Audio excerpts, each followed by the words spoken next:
14वीं विधानसभा का 11वां सत्र यानी कि हिमाचल प्रदेश सरकार का बजट सत्र कल से 16 फरवरी से शुरू होने वाला है और आज इस सत्र में क्या कुछ खास रहने वाला है वो जानकारी विधानसभा अध्यक्ष कुलदीप सिंह पठानिया ने प्रेस कॉन्फ्रेंस करके साझा की है। 3 दिन का फिलहाल अभी यह सत्र होगा जिसका आगाज कल से होगा। कल दोपहर 2 बजे राज्यपाल के अभिभाषण के साथ इस बजट सत्र का आगाज होगा। फिलहाल ये जो बजट सत्र है पहली बार ऐसा हो रहा है कि 3 दिन का बजट सत्र होगा और उसके बाद ब्रेक दिया जाएगा। अभी तक जो सूचना है, हालांकि बिजनेस अगर ज़्यादा होता है तो इसे कंटिन्यू भी किया जा सकता है, लेकिन जो अभी तक सूचना दी गई है कि 3 दिन का ये फिलहाल जो है वो सत्र रहने वाला है। उसके बाद ब्रेक होगी और पुनः जो है बजट सत्र दोबारा से शुरू होगा। ये बजट सत्र इसलिए भी महत्वपूर्ण रहने वाला है क्योंकि आरडीजी जो है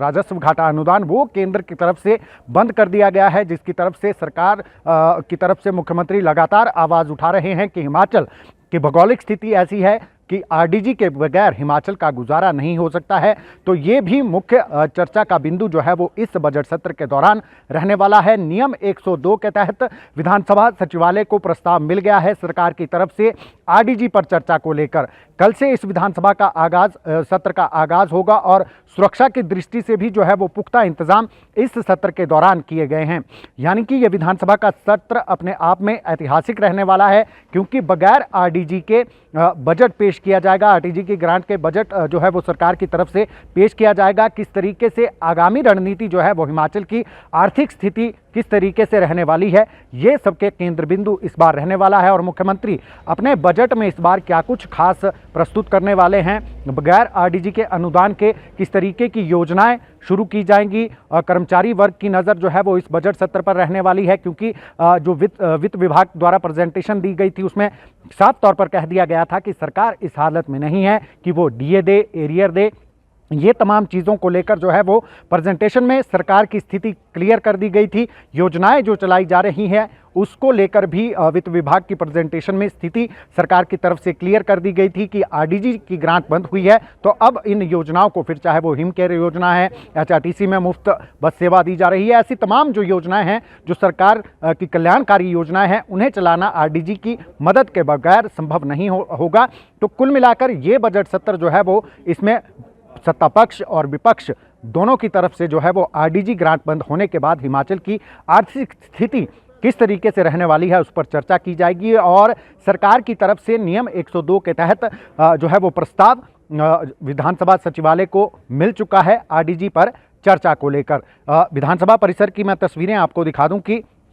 कल से जो है वो यहाँ पर 16 तारीख से 16 फरवरी से विधानसभा का बजट सत्र शुरू होना है, जिसको लेकर सरकार जो है वो आरडीजी ग्रांट पर चर्चा को लेकर पहले से ही प्रस्ताव ला चुकी है। 125 नोटिस प्रश्नों के माध्यम से अभी तक मिल चुके हैं विधानसभा सचिवालय को, जिसमें 111 मौखिक और 14 जो हैं वो लिखित प्रश्न हैं। विधानसभा सत्र से पहले एक सर्वदलीय बैठक बुलाई गई है जो कि परंपरा रही है। हिमाचल प्रदेश विधानसभा की सर्वदलीय बैठक होती है जिसमें नेता प्रतिपक्ष को बुलाया गया है, संसदीय कार्य मंत्री हैं। दोनों दलों के बीच विधानसभा का बजट सत्र जो है वो बिना किसी रुकावट के चले और आपस में सौहार्दपूर्ण माहौल में चले, जनहित से जुड़े मुद्दों पर चर्चा हो, इसलिए बजट सत्र के आगाज से पहले सर्वदलीय बैठक बुलाई जाती है। और कल भी विधानसभा का सत्र शुरू होने से पहले, राज्यपाल के अभिभाषण से पहले सर्वदलीय बैठक बुलाई गई है जिसमें जो है दोनों ही पक्षों से सौहार्दपूर्ण माहौल में सत्र को चलाने को लेकर जो है वो कहीं ना कहीं विधानसभा अध्यक्ष की तरफ से अपील की जाएगी। एक और बात जो विधानसभा अध्यक्ष से यहाँ पर पूछी गई कि मंत्री की तरफ से जो रेजोल्यूशन दिया गया था, यानी कि विशेषाधिकार हनन प्रस्ताव विधानसभा के पास भेजा गया था जिसमें मंडी के जो डीसी हैं उनके खिलाफ विशेषाधिकार हनन नोटिस मंत्री यादवेंद्र गोमा की तरफ से लाया गया था। उसको लेकर विधानसभा अध्यक्ष ने जो स्थिति स्पष्ट की है कि अभी मुख्य सचिव को पत्र भेजा गया है विधानसभा की तरफ से क्योंकि डायरेक्ट जो है वो अधिकारी से इसमें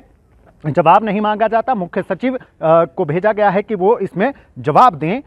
अधिकारी को जो मुख्य सचिव की तरफ से पत्र भेजा गया है कि वो इसमें जवाब दें जो मंत्री यादवेंद्र गुमा ने विशेष अधिकार हनन नोटिस विधानसभा सचिवालय में भेजा है। तो कुल मिलाकर इसमें भी जो है वो अभी जवाब की प्रतीक्षा की जा रही है और जवाब जो है वो विधानसभा की तरफ से इसमें मांगा गया है। कुल मिलाकर विधानसभा का ये जो 16 फरवरी से विधानसभा का बजट सत्र शुरू हो रहा है, 14वीं विधानसभा का ये 11वां सत्र है। राज्यपाल के अभिभाषण के साथ जो है वो ये शुरू होने वाला है।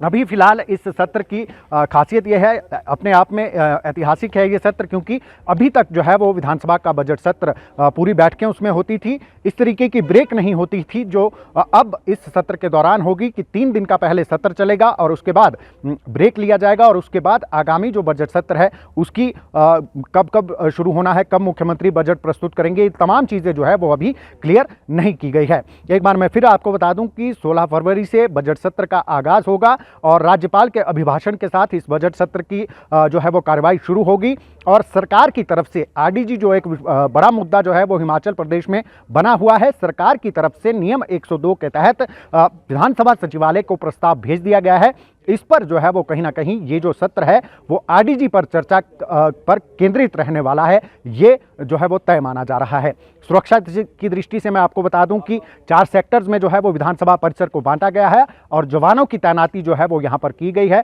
सुरक्षा व्यवस्था पूरे तरीके से चाक चौबंद की गई है, क्योंकि विधानसभा सत्र के दौरान सभी पूरी सरकार यहाँ पर होती है, इसलिए सुरक्षा के लिहाज से कड़ी व्यवस्था यहाँ पर की गई है। दैनिक सवेरा टीवी के लिए शिमला से गजेंद्र शर्मा।